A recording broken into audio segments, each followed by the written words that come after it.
Hi, everyone. My name is Sam Cardamone. I'm the director in the Study Abroad office. Today, we're going to be talking about Sogang University. With everything COVID related, it's always important to put a timestamp because everything that we say today could be different tomorrow. So today is Thursday, February 11th, 2021. If you are watching this video and it's some time frame very far away from February 11th, 2021, please contact the Study Abroad office. We may have some updated information for you. But with all that said, I'd like to introduce two students who have previously studied at Sogang University. They're going to be sharing their perspective with us, and we're going to go through some information. And hopefully, student mobility resumes for the fall 2021 semester if health conditions improve. So, Brittany, would you like to introduce yourself first? Sure. Hi, I'm Brittany Lippincott. I actually did the study abroad program through Geneseo while attending SUNY Morrisville because Morrisville doesn't have their own study abroad program. I went to Sogang during the fall semester of 2019 while I was studying journalism. And I took several journalism related courses. I was able to get transfer credit directly to my degree required courses in addition to a couple of courses that I took as just electives. They have such a wide selection of just tons of different courses. So I thought it was really, really great that I was able to find some because I was nearing my graduation and in order to get financial aid, had to take a certain number of degree required courses, not just all electives. So there was quite a few to choose from, and I thought that was quite good. The downside though is that registering for those classes was sort of stressful because they do it on a time limit. It's basically the system opens up and you register, and if you get in first, you get the classes you want, and if you wait too long, you might not. The other thing was when I registered, a couple of my classes that were registered in the system, when I got there, they changed, so they were something else, and so I had to kind of deal with shifting that as soon as I got there. But other than that, the process of registering and getting over there was pretty simple, and I was like I said, really glad that I was able to get credits towards my degree, not just the electives. Excellent. We can dig into that even more. We'll have a section dedicated just to the academics and how are they different, as well as what you're talking about, which is course articulation, transferring courses back. Mm-hmm. Excellent. And Dominique, please introduce yourself. Hi, yes, I am Dominique Cerio. I also went to Sogang the 2019 fall semester. My major was in physics. I recently just finished my physics degree, so that's pretty cool. Especially being a physics major, it's very difficult to study abroad, or at least like the idea that it's difficult is there. I think as a physics major, there were only a handful of programs that offered physics courses for me to do. And with that being said, I'm the only physics major at Geneseo who is currently like studied abroad out of everyone that's here now. So that's interesting. Being a physics major doing it was a little strange because I feel like at least here you don't see too many STEM majors studying abroad, but in going to Sogang, the amount of people who were physics, engineering, some sort of like other science, like computer science major was actually very impressive, especially coming from European countries, the amount of people who were in some sort of STEM major, and they're like, oh yeah, it's very typical for us to study abroad. I was like, who are you? Excuse me?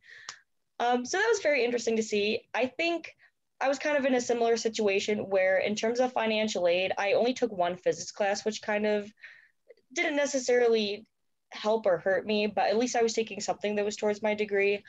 But what actually really helped me was that I had gotten a scholarship through the Korean government, which reimbursed my airfare, and they gave me a stipend every month. So that was really helpful in terms of like getting there and not having to worry about the $800 round trip plane ticket, having like some sort of income coming in every month, being able to like set my stuff up when I initially got there. That was absolutely fantastic to have.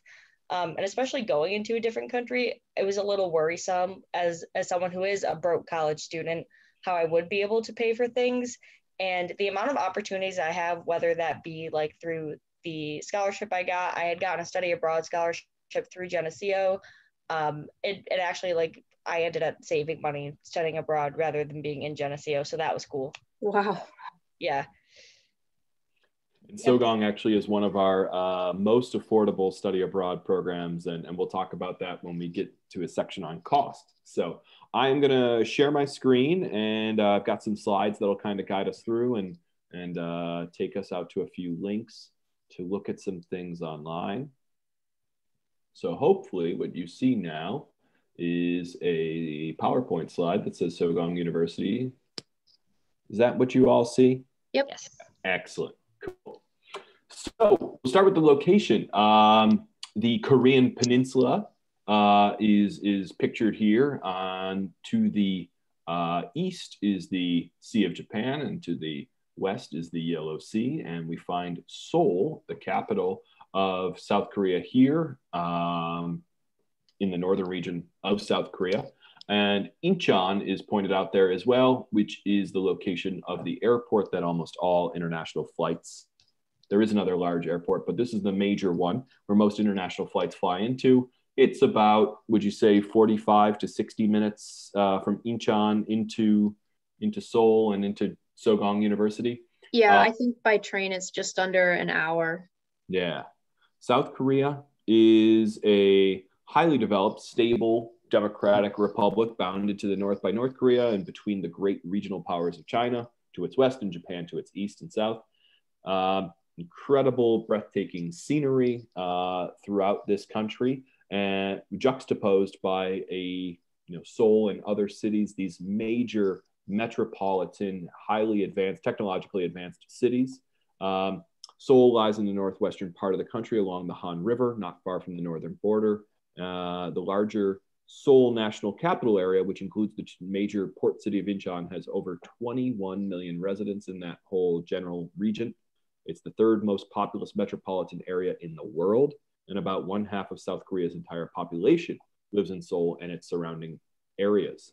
The city is the country's political, cultural, and social and economic center, as well as an international center for many financial and business organizations. Is considered one of the top 20 world-class cities.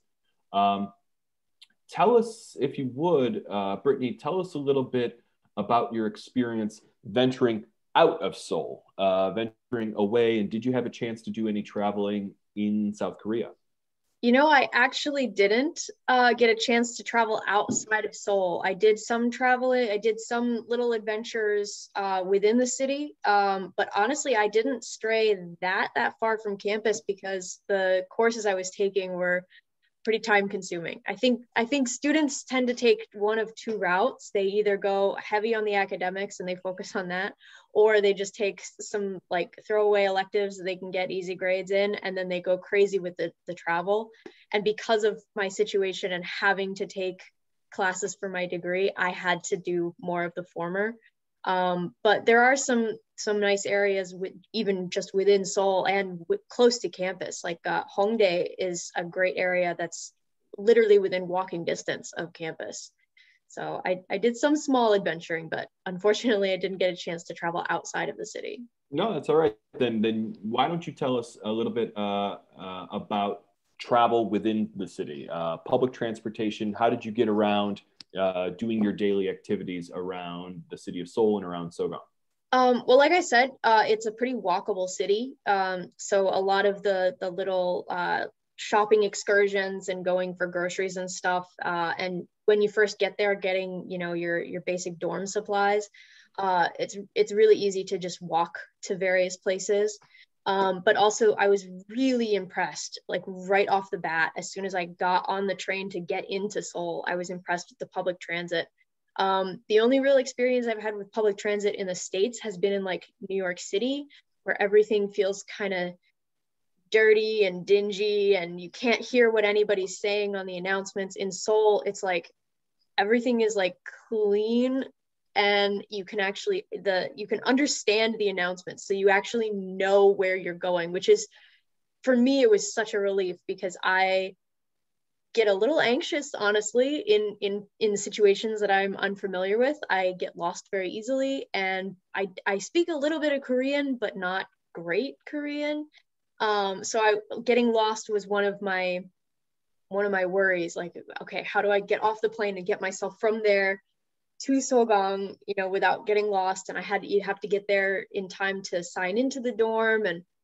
But the public transit there is really good.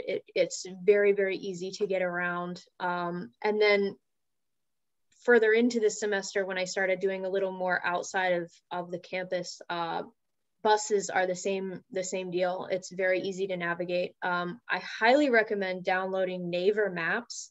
Google Maps doesn't really work so well in Korea, but Naver Maps is super up to date, and they have all the information on all the bus routes and like which routes you need to connect with which buses, and like it's very streamlined and very easy to figure out intuitively. Excellent. And Dominique, did you have a chance to venture away from Seoul at all? I did. I actually went to Cheonggyecheon, which is in like the green section of the map. And I also took a weekend trip to Jeju, which is stapled as like the Hawaii of Korea.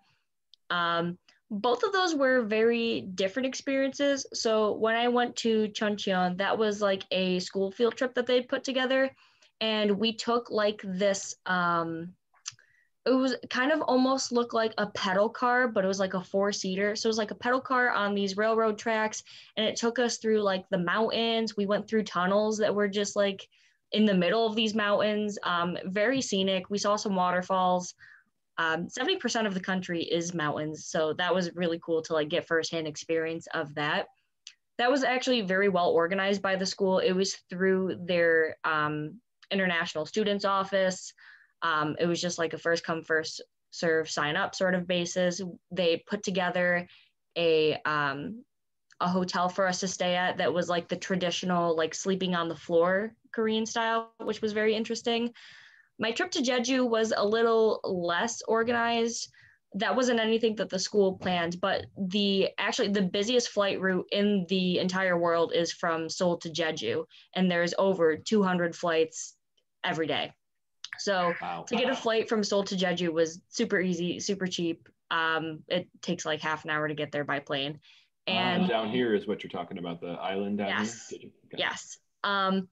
It was very, I went with actually the other student who studied abroad at the same time. His name is Dennis. And so we went to Jeju for a weekend, and getting around there was very difficult. It's definitely not as nice of a public transportation system as Seoul is, only for the fact that it's very inconsistent.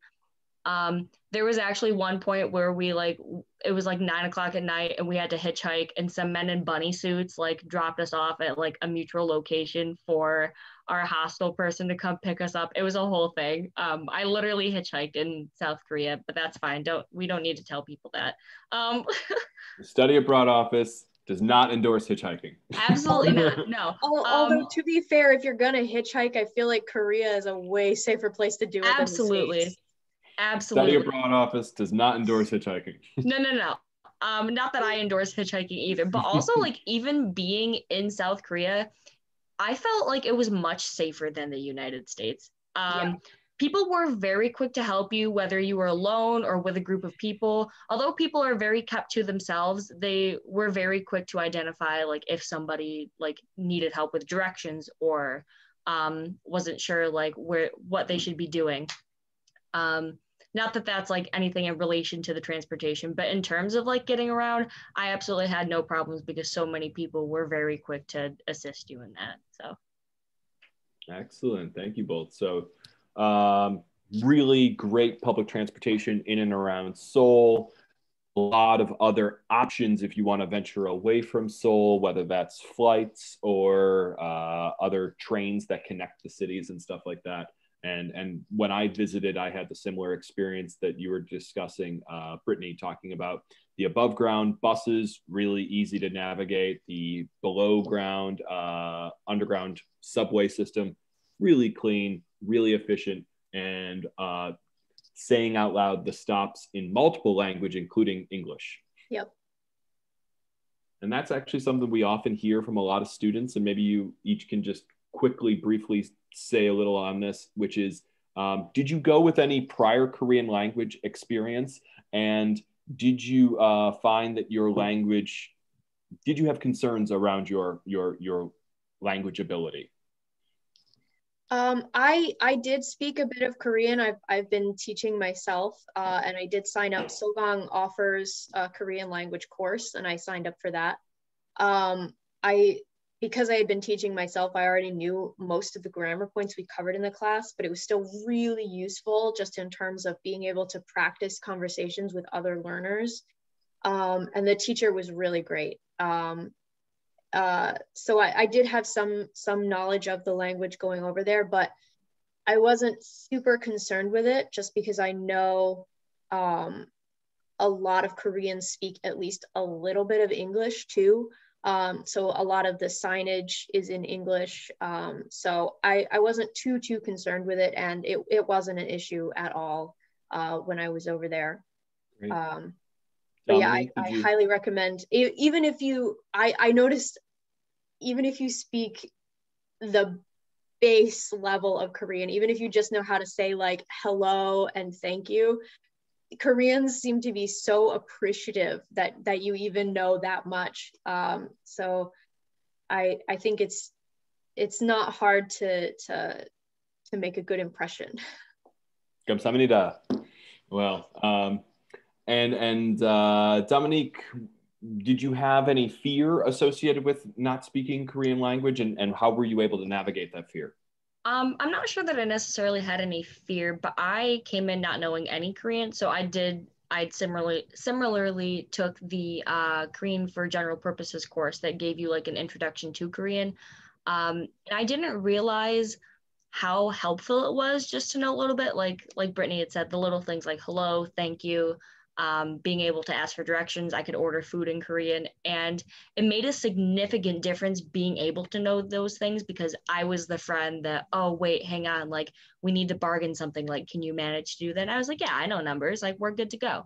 I think I really underappreciated knowing a little bit of Korean at the time, because I came in and just like the signs are in English. There is always someone who knows a little bit of English, but having that understanding and appreciation for the language and coming in with some sort of backbone, or at least building up to it, super helpful. Excellent. So a couple photos here. On the left, a shot of Seoul at night. Again, just to kind of emphasizing this giant major metropolitan city. And the shot on the right, a palace in Seoul, a traditional palace in the green space there. What's fascinating to me as when I visited was just seeing these palaces and these little green park spaces plopped into this giant metropolitan city.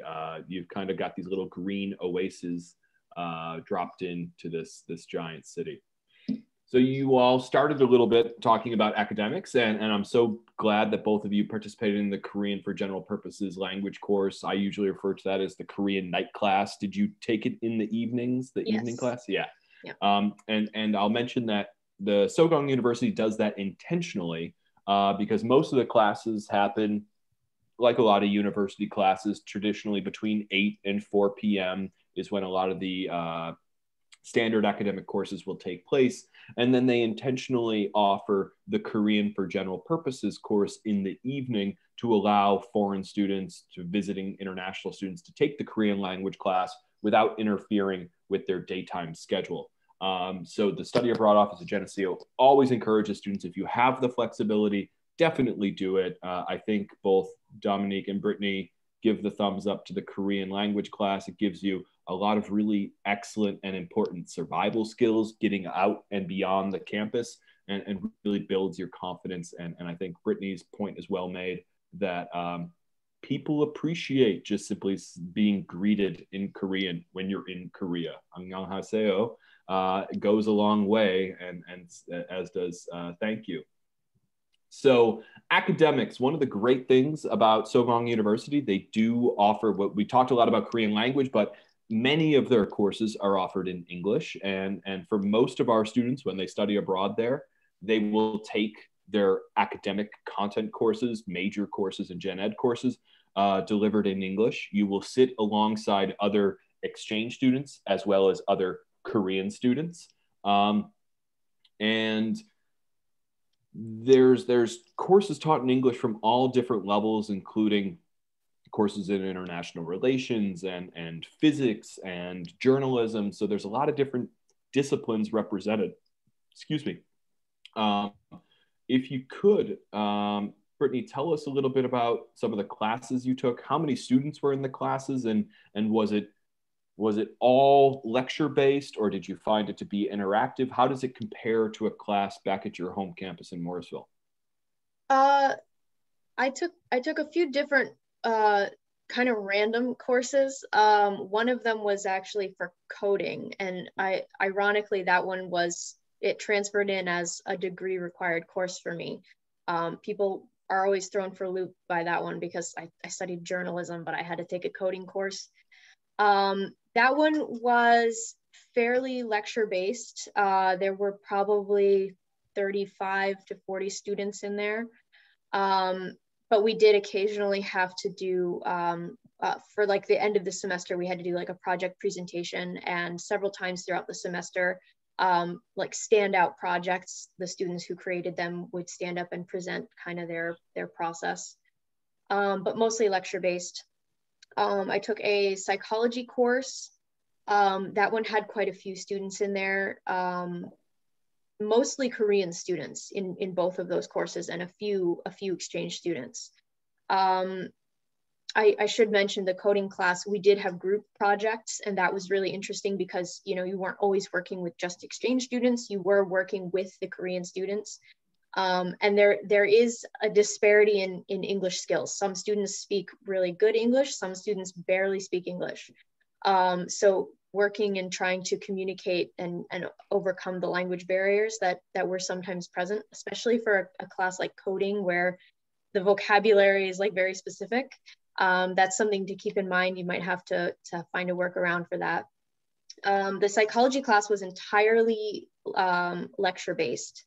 And again, with Korean students in there, sometimes they would ask the professor to explain in Korean. So that's another thing you might encounter if you're studying abroad at Sogang. Sometimes, even though it's a course that's taught in English, there are going to be times where you're going to be hearing the professor speaking in Korean for a little bit. I didn't mind that at all because it gave me some listening practice, which I very much need. Teaching myself Korean, it's not super efficient for listening and speaking skills. But if you don't understand any Korean at all, that's something that might be frustrating. But all of the content that you need from the course will be delivered in English as well. It's just kind of a supplemental for the Korean students, is how I saw it. I also took a couple of classes on linguistics, and both of those were mainly lecture based, and there was some like in-class discussion and smaller group projects, but the majority was lecture based. Great. And Dominique, what was your experience in the classroom experience? So I was actually in my only physics class I was in. I was the only international student, and it was a class full of Korean students. And it was very interesting because I had friends who were in English speaking classes, but the teacher still taught in Korean to get some of those points across to the Korean students. But even me being the only international student, my teacher made it a point to not do that. And I thought that was very interesting because I had a very different experience than some of my other friends. I felt that in my classes, they were definitely lecture based, but they weren't very heavy on outside work. My physics class, for example, all of our homework was optional. We had tests and quizzes that we knew about like from the beginning of the semester, but we never, all of the homework was optional. So it was more so like go at your own pace, put in the work that you need to so that you can be a sufficient student. And that was that. So that was very interesting. While some of my other classes, I actually took 2 communication classes because I was going for a communication minor at the time. And those were also very much lecture based, but I ran into a similar problem where there were a lot of, I had like a decent amount of international students in my class, but the varying levels of English were very all over the place. There was one group project we had to work on where it was a group of 10 girls. I was the only native English speaker, and then one of the girls was the only Korean student. So this project we had to work on was putting a marketing strategy in Korea. So she had like all of the research done about like what the market in Korea would look like, and I went through and was like the grammar Nazi of all of the work, because like I was the native English speaker, so that was the role I took on, was all of the writing, and it was very interesting to work with. But I don't think I would have had it any other way. It was still interactive enough to where I did get to socialize with people and work on projects together.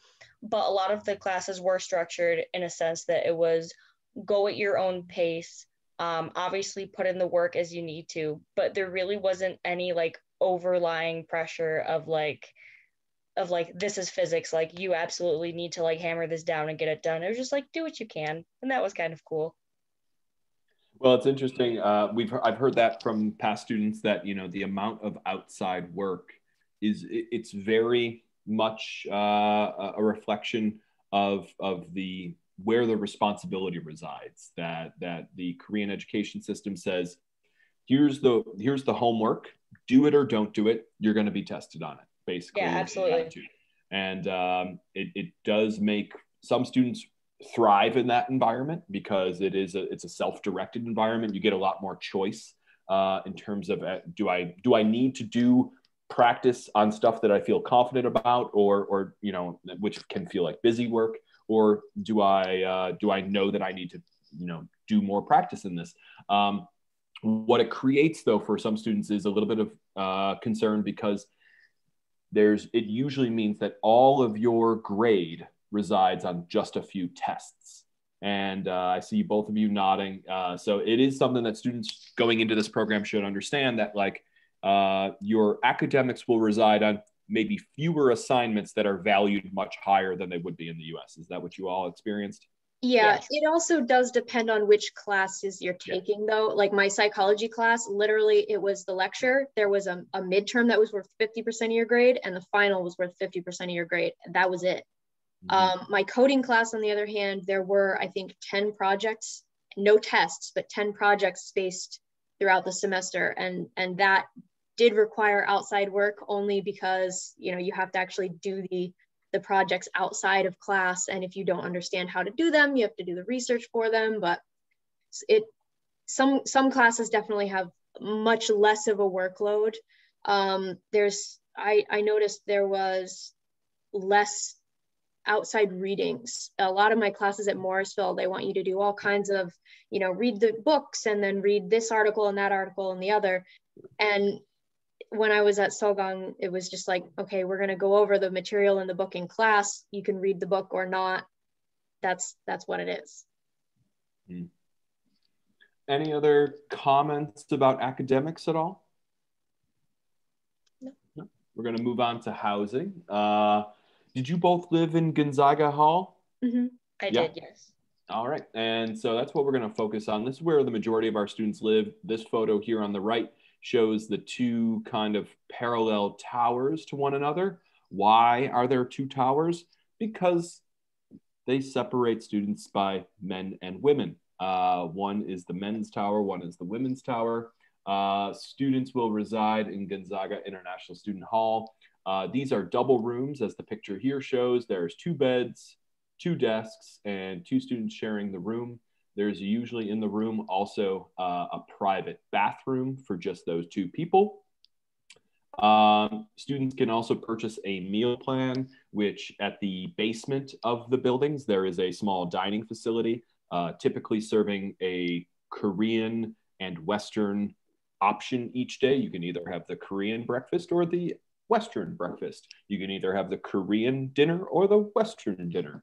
And then there's also gym facilities and laundry there as well.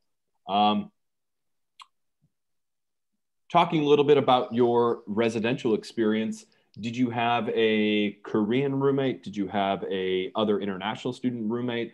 And how did you all get along? And what did you like about what did you like and not like about living in Gonzaga Hall? Dominique, why don't you get us started?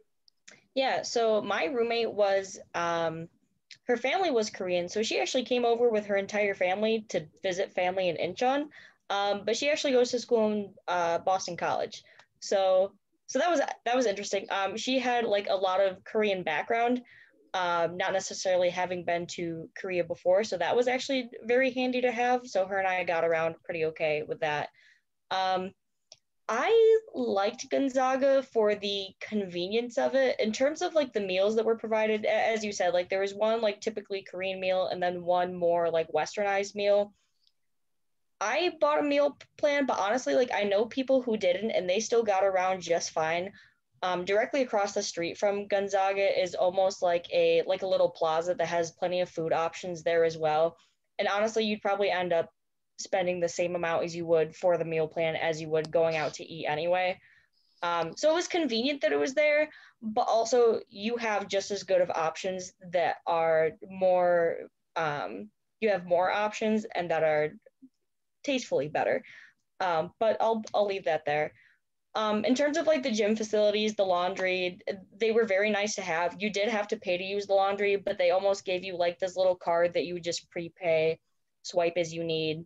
And that was that. It was super easy, super convenient. I spent maybe like the equivalent of like $25 for laundry for the semester, so that really wasn't too bad. I have no complaints. The only thing that was a little interesting about Gonzaga is they had a curfew. So the way that it worked is the curfew was at midnight, and if you left the building before midnight, you would just have to be back before 5 in the morning. If you left the building after midnight, you could only leave for 10 minutes before you'd have to like scan your card to come back in. So if you wanted to go out for the night, like you had to be out by midnight. And once you came back in, you can leave for 10 minutes to maybe go to the convenience store and come back, but that was it. There was a process where you could apply to have like a night out if you put like in the Gonzaga system, like, hey, I'm going to be out for this and this night for whatever reasons. They could go through and approve it. So I actually did like a couple, when I did my weekend trips, I had to go through and get those pre-approved. I do know people who like went out and clubbed all night and they put like the request off and they got it. So it's a very easy system to go about, but they kind of give you like these penalty points if you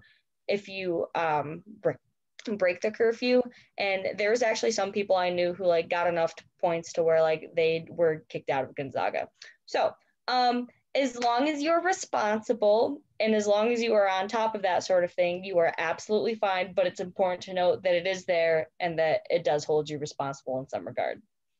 In some regard, because I know there were, I usually did the form to fill out ahead of time, just because if I knew I was going to be out all night, might as well just do it. And then if I came back earlier, no problem. The process is very streamlined. You just go on and you check a couple of boxes and it basically auto approves. So I figured why not? But there were times that I forgot to do that, stayed out all night, and I didn't get penalized for it. So you might not get penalized, but it's probably better not to risk it, because at least one of the times that I forgot to do it, I did get penalty points. But I think you can get rid of the penalty points, and I think this was my only issue with Gonzaga. You can get rid of the penalty points if you attend the hall meetings and stuff. I don't like the hall meetings. They have them set for like 11 o'clock at night, just to make sure that they're after everyone's classes, because everyone is supposed to attend. But there were some nights where it's like, I've been in class all day. I've been up since like 6:30 this morning. I just want to go to bed and I have to stay up for this meeting.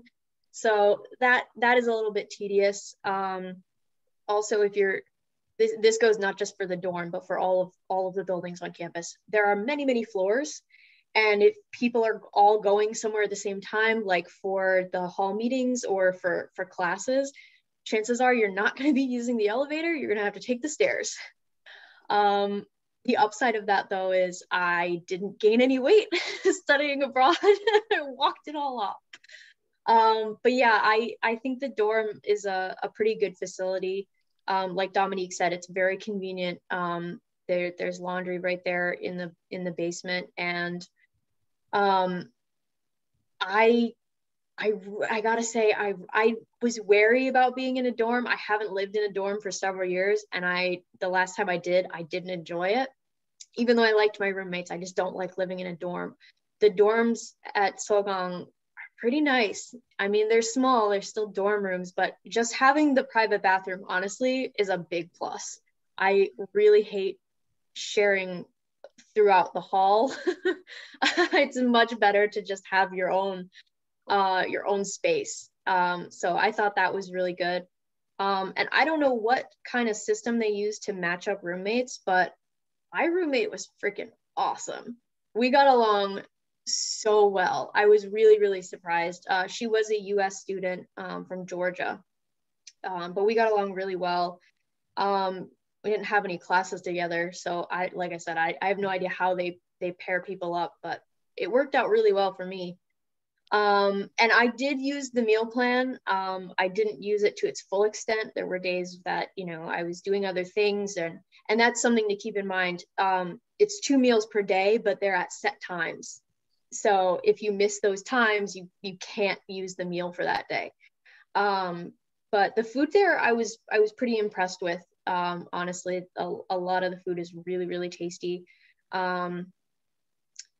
And if you don't like the meal plans that they're offering, there's literally, like Dominique said, there's a bunch of food places right across the plaza. There's a convenience store literally on the first floor of the building. You just walk outside and it's right there. And there's street food all over the place. If you just take 10 steps off campus, you can find street food and other restaurants too. So it's a really good area to be and a really good dorm to be in, I think. Awesome. Great endorsement. This is the same place that most of our students have stayed in the past. We have had students submit petitions to request to live off campus as well. It's, we're happy to work with students, but we've got 2 here who had a really positive experience, and most of our students have. So we continue to go back to this. And the great thing, as Dominique and Brittany both said, they do a really good job connecting people, and a lot of our students do reside with, you have the choice of indicating, would you like to live with another international student? Would you like to live with a Korean student? And that brings with it a whole bunch of other opportunities to meet somebody new and really bond with somebody. So the dates, the fall semester at Sogang University has a similar to a US-based calendar. They start in late August and go until mid-December. The spring semester is a little bit different. It's late February to mid-June. Students often ask, if I go in the spring semester, what do I do until February? Get a job is usually what I encourage students to do. Try to work your butt off and save some money so that you have some more pocket money to do things in Korea once you're there. But it's a normal sort of duration semester, and the fall and academic year deadline is April 1st. So if you are a student who's interested in fall 2021, I encourage you to get your application done. Ideally, we would love to have you done before April 1st, but you have all the way until then to work on that. And if you're interested in the spring semester, it's due by October 1st. Speaking of dates, you all arrived for the fall semester. What was the weather like when you arrived, and what was the weather like when you left? It was warm. It was pretty toasty. Late summer in Seoul is pretty warm weather, and they have like a typhoon season over there, so it gets pretty humid some days. You get a lot of rain some days. But I thought the weather was pretty nice. It stayed warm for a really long time. I brought my giant winter coat thinking, I get cold easily, thinking I would need it in like mid-October. I didn't break out that coat until the middle of December, until the semester was just about over. It started getting chilly, but it didn't get really cold until into December.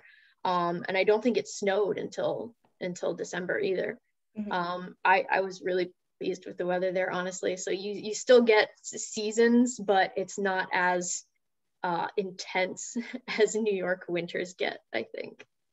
See, I wouldn't say it's intense as New York winters, but like the cold is like a different kind of cold. So like the peak of fall foliage was like beginning of November, so like that was super cool. But by the time December came around, you think of New York as like humid and like it gets cold, yeah, but like soul cold is like a bitter, dry cold. Um, some of my Korean friends told me they're like, oh yeah, like it's gotten down to like -40 before. And I'm like, excuse me? And I looked it up. It was, I think -40 Celsius is still the same as -40 Fahrenheit. But I was like, okay, that's cool. Yeah, definitely cold, but like the weather besides like the month of December, absolutely beautiful. I have zero complaints at all. Very good. And I mentioned before cost. I'm going to pull up the cost sheet, and it's actually, I think we haven't updated our costs for next year yet. So this is actually the same cost sheet that would have been when you all traveled. So I'm going to talk a little bit about those costs, and then I'll pitch some questions to you all about what your spending looked like, if you would share that. This takes you to a page that consolidates all of our study abroad program cost sheets. And South Korea, Sogang University, 1920.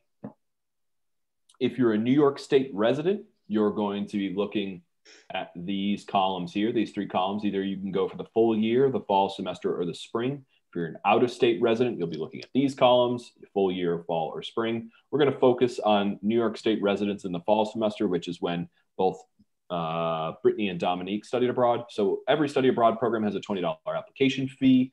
That's just to demonstrate your commitment, and it's part of the total cost of participating. And then every student pays a $780 study abroad differential, which includes the exchange fee. The study abroad office is funded through this fee. This $500 helps keep the study abroad staff employed and allow for people to help facilitate the exchange. The other $280 here is your international health and repatriation insurance. Every student who goes abroad with SUNY must have SUNY health insurance. This is going to be even more important with an ongoing global pandemic to ensure that students have health insurance while they're traveling abroad. So that's what that number is. This here is tuition. Whether you're at Morrisville or any other campus, you pay your home campus tuition, and then that money gets sent to the campus that's administering it. So when Brittany studied abroad, she paid Morrisville her tuition, and then that was sent over to Geneseo. So I call this number here the fixed costs. You're absolutely going to have to pay this $800 that's paid to Geneseo. You're absolutely going to have to pay your tuition cost, and that's what gives us here. Everything on the second half of the sheet here are estimated expenses. Every student who goes for a semester at Sogang must get a visa. Our office tries to help guide students through that. South Korea actually, in my opinion, has one of the easier visa applications. It's done, you can do it at home and then mail it in. Did you both mail in your applications? Yep. And then airfare, I think Dominique said before, $800 round trip. We've had students get it as low as $800. I find that a lot of students usually land around $1,000 for the round trip airfare. 1,500 is a little bit high, but we try to put numbers that are conservative, that are a little bit on the higher side on this cost sheet, because this is the sheet. One, we don't want you to be surprised by the costs if they are a little bit higher. And two, this is the sheet that the financial aid office uses to determine your aid eligibility. So when they're repackaging you for studying abroad, they're going to see that the study abroad office has estimated $1,500 for airfare. Housing has gone up maybe a little bit to more like $1,600 since this was last done. Every student pays a deposit. Then there is the meal plan. The 2 meals a day only comes in at about $500 or so, which is significantly less than you would pay on a SUNY campus. We also factor in a little bit of additional food that's going out for lunch, or as Brittany and Dominique was talking about, going to the convenience stores or other local restaurants nearby. Books, many students get away with not purchasing any books at all because either there's not many that are used or everything is available online. And then personal expenses, this is the number that is most variable. This is what I call fun money. This is the travel money. This is going out to the movies. This is going to a concert. This is doing whatever college students do on Friday and Saturday night. That's what this money is. So I'm curious what you all think. Is this a fairly accurate representation, do you think, of the costs? And is there anything that you would add on here? I think that's probably a pretty decent ballpark. I mean, it's going to depend on what you're doing. If you're going on adventures outside of the city and you have to pay for the mode of transportation to get there, and then a hotel, and then whatever activities you're doing when you get there, like every weekend, obviously that'll stack up pretty quickly. If you're more like me and you kind of stay close to campus, and when you go out, you just go to like Hongdae when it's really close by, and like my roommate went way overboard buying like souvenirs and clothes and all this stuff. And like, if you're like that, you might have a higher bill. I was more conservative with the souvenirs and things. I just bought like a few gifts for like different family members and friends, and like a couple of things for me. So I think I probably spent between, including going out to eat, I think probably my non-fixed expenses were probably between $2,000 and $3,000. So it's definitely, and you know, if you could be more monk-like than me, if you're being really austere about it and you really trim down expenses, you can make it even more affordable. But yeah, I think this sheet's probably pretty accurate. Dominique? I think I would agree. I did do a little bit more of outside travel, but even then, like I'd taken a weekend trip to Japan and I paid $60 round trip for a plane ticket. So I mean, you are going to spend money, like that's not a question, but there are very easy ways to cut back on costs. I mean, the amount of street food that's available, if that's what you're interested in, like that's there. There was like a campus like bookstore that was right there, where I was actually able to get some of my books like for very cheap. Others of them I found online for PDFs. There are definitely ways to cut costs, and like I'm sure, as most college students know, like there are ways to cut costs. I'm a very big thrift shopper. There's actually a thrift shop directly on campus, which was really cool. I like got to know like some of the ladies that ran it. They like gave us persimmon. It's like a little like orange fruit that was really popular there. They'd like feed us when we showed up, gave us like snacks and stuff. It was very homey. So like I got a lot of my meals just out of visiting the like the Goodwill on campus. So that was cool. Yeah, I mean, I say this is like a very good ballpark estimate of what you're going to expect, but at the same time, like some of these things, like your personal expenses, your food, your books, like there are ways to cut back on it if you are savvy about it. Great. And as you both said, I mean, this can go way higher if you're traveling every weekend and you're not shopping at the thrift store. Instead, you're shopping at the, you know, what are they called? Luxury stores. That's what I was thinking. There are lots of them. There's a lot of them. You can find the Louis Vuitton. You can find the you know, Prada. All the you're never going to be hurting for places to shop in Seoul. There's so many of every kind of store you can think of. Absolutely. So the last thing I'd like to show everyone is just to go to our Study Abroad Office website and just show folks how to navigate that. So I always tell everybody 3 magic words into Google: Geneseo Study Abroad, and the first thing that'll come up is the Geneseo Study Abroad Office website. We've got some information here about study abroad and COVID that I'd encourage people to check out. And if you're ready to start browsing programs, first over here on the left, you've got some resources related to financial aid and scholarships and identity, dimensions of social identity, resources, and things like that. If you're ready to search over here on the right, we click on search programs. That's going to take you to our online application system. As you can see, I was on the Japan page before, but normally it'll open up here to the search programs page. Everything's listed alphabetically by country. So we're going to scroll down to the S's for South Korea. You're going to see two programs appear. There is the South Korea summer program and then the South Korea semester program. If you're interested in the semester program, we click on that one.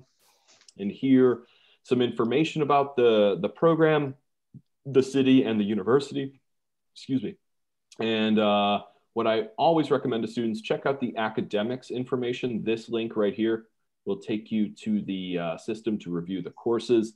As Brittany and Dominique both said, part of the reason they chose Sogang was because it allowed them to take courses that helped them satisfy their degree requirements. And we always want to help try to connect students to programs that are most suitable to their degree, while also hopefully allowing you to accomplish some personal goals as well. Can I make a quick note about that course listing? Yeah. Anybody who's looking at that course listing should keep in mind that they don't update it for the new semester until very shortly before the registration for that semester opens. So you can find a lot of good options on there, but you should keep a list of options and don't get married to any of them because they may or may not actually be available. There were several classes that I was really interested in that ended up not being offered the semester I went. But thankfully there were enough backups that I was still able to make it work. But that's just something to keep in mind. The course listing when you look at it might not be the course listing when you go to register for the courses. Really good point. So yeah, the stuff that's available right now is for this current academic year, and the what's going to be available for this, a future semester won't become available until just a few weeks before the semester begins. We always tell students a typical load at Sogang University is 5 courses. I always recommend having another 5 alternate ready to go. Try to for every course you want to take, try to find whatever is going to be the backup course to that. So here's the one I want. Here's my backup for that. Here's the one I want and the backup. And if you're ready to apply, down here at the bottom of the page is where you're going to find the click here to apply. You can either apply for the full academic year. And Brittany and I were talking before the recording started. She said, if I could have, I would have done a full academic year. A lot of students are really intimidated by that idea of being gone for a full 10 or 11 months. But it is absolutely something you can do as long as you can work out the academics and certainly work out the finances as well. So don't be, and Dominique, I'm curious what your perspective on, you were always planning on doing a semester. At the end of one semester, did you feel like, wow, that went fast? I could have definitely done this for another semester. Absolutely. If I had the course availability to stay a second semester, absolutely would have. That's not even a question. But I actually wanted to mention too that the only thing that was a bit difficult for me going into this is it's important to know that their academic school year starts in the spring. So in applying to the fall courses, which for me, like for example, I took electricity and magnetism 1, they offer it in the spring typically because like it's the first course out of 2. So for me to find like the one class that I needed to take that was physics was a little bit difficult because like it was like a sequential thing. So that's important to keep in mind that if you are taking classes that have to build on top of each other, their semesters are flip-flop. So in looking at that class schedule, that's definitely important to keep in mind. Very good point. Yes. As we saw before, the spring semester arrival date is late February. That's actually the Korean academic higher education calendar follows a calendar year where they start at the end of February. That's semester 1, and then semester 2 concludes in December. So if you're looking for that sequencing of courses that Dominique is talking about, it actually is better to sequence it with, I'm going to go in the spring and I'm going to stay for the fall. And we have had students do that kind of pseudo academic year option in the past, doing sequencing together the spring semester and the fall semester because it actually works better for Korea for that reason. So if you're ready to apply, that's where you're going to go. The application is, I think, fairly easy. You submit your application. Students often ask, if I apply, do I have to go? No, it's an application. You submit your application. You submit a personal statement explaining why you chose this program, why you want to study abroad. You submit 2 recommendations. These should be from faculty members who have had you in class first and foremost, study abroad is an academic endeavor. We want to make sure that you are academically prepared for the experience. And then we also request to access your judicial record. If you have a number of prior conduct infractions or a pattern of behavior that would be concerning, we don't want to put you into an unsafe environment when you travel abroad. So those things are all collected by the Study Abroad Office. Having a prior conduct violation does not prohibit you, but it is information that's really valuable to our office. Then you submit your application, our office reviews, and you are offered a place on the program. It's at that time that you're going to make a big decision. Do I want to participate or not? That's when you sign your agreement and release. That's when you submit your deposit. And that's the moment that you are committing to the program, saying, yes, I intend to participate. Obviously, with COVID-19 going on, we are being really flexible about this and trying to talk with students and provide them all the information that they need in order to make that decision to commit. And even if you commit, we'll continue to work with you because the circumstances are constantly changing and evolving.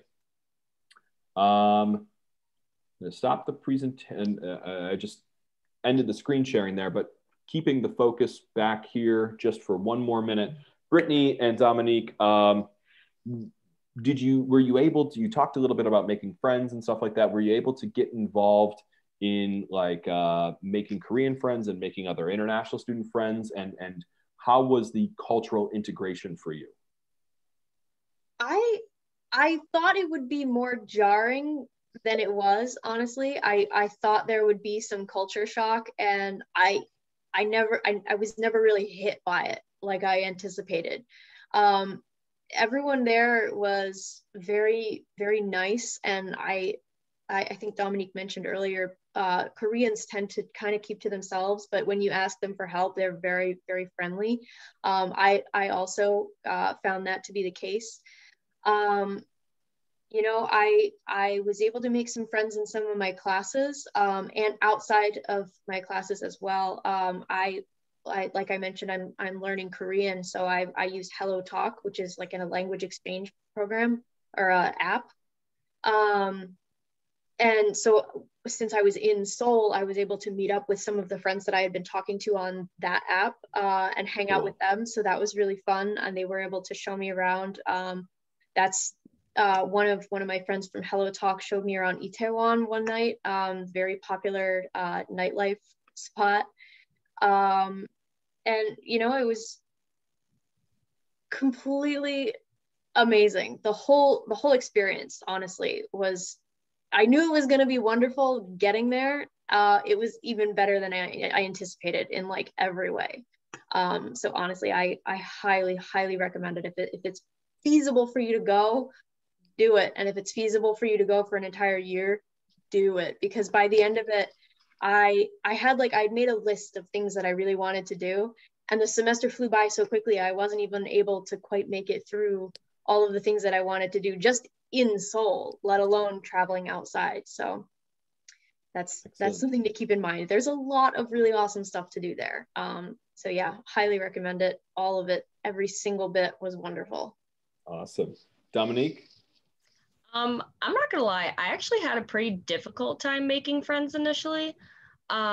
There were like groups of people that I hung out with initially because we all went and like got the things for our dorm together and we'll get meals together, but very like gradually people like broke off into their own groups and I just never really fit into one. However, I did like, actually the other student who went to Geneseo, like he and I became really good friends. And we'd only met like during the orientation and like stumbled across each other when we got there. We're like, oh my God, you're from Geneseo too. So we found each other and we actually became very good friends over the course of the semester. People who were in some of my classes, I didn't necessarily like develop a group of people, but like some of the people who were in my classes, there was actually so the Adam Lambert Queen came to play in Seoul in January. And one of my Korean friends was like, oh my God, are you going to be here? I was like, no, I'm leaving right before Christmas. But she took all these videos of the concert for me and sent them to me. I still like follow a bunch of my like Korean friends on Instagram and they like check in on me here and there and like eye them. So it was definitely an adjustment period to start, because I felt like I was in freshman year all over again, trying to find where I fit in. But once I did find my people, and appreciated the things that I enjoyed doing by myself, it was absolutely fantastic. And I would do it time and time again.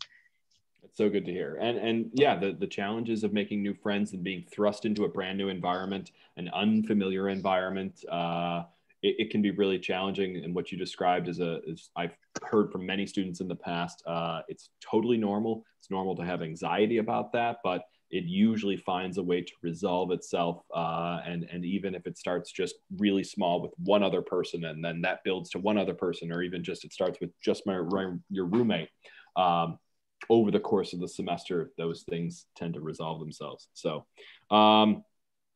thank you both. It sounds like the short answer, normally my last question is, would you recommend it? And you've already both done that. So you had a tremendously fruitful experience, it sounds like. So I hope that we can resume student mobility as soon as it is safe to do so. And Korea has been one of the countries that has handled COVID response really well. It's been up and down, sometimes, really experiencing suppressing COVID cases, and sometimes having it blossom again. But we're hoping that Korea might be one of the first places to reopen and receive students. So Brittany, Dominique, if students have questions, would you be willing to speak to prospective students in the future? Yes, absolutely. Absolutely. Awesome. So we will try to include your contact information when we post this video as well. Sure. I'll have to give you my updated email because, like I've mentioned, I graduated this past fall. I don't know how long my Morrisville email is going to stay active. So I'll give you a different one. I'm in the same boat. Sounds good. Yeah, send me an email with your current contact info, and we'll get that connected with you guys. Well, huge thank you all, and thanks everybody for sticking it out and watching this video. We hope that this helped answer your questions, and a special thank you to Brittany and Dominique for sharing their experience. Take care, everybody. Bye-bye. Bye. Bye.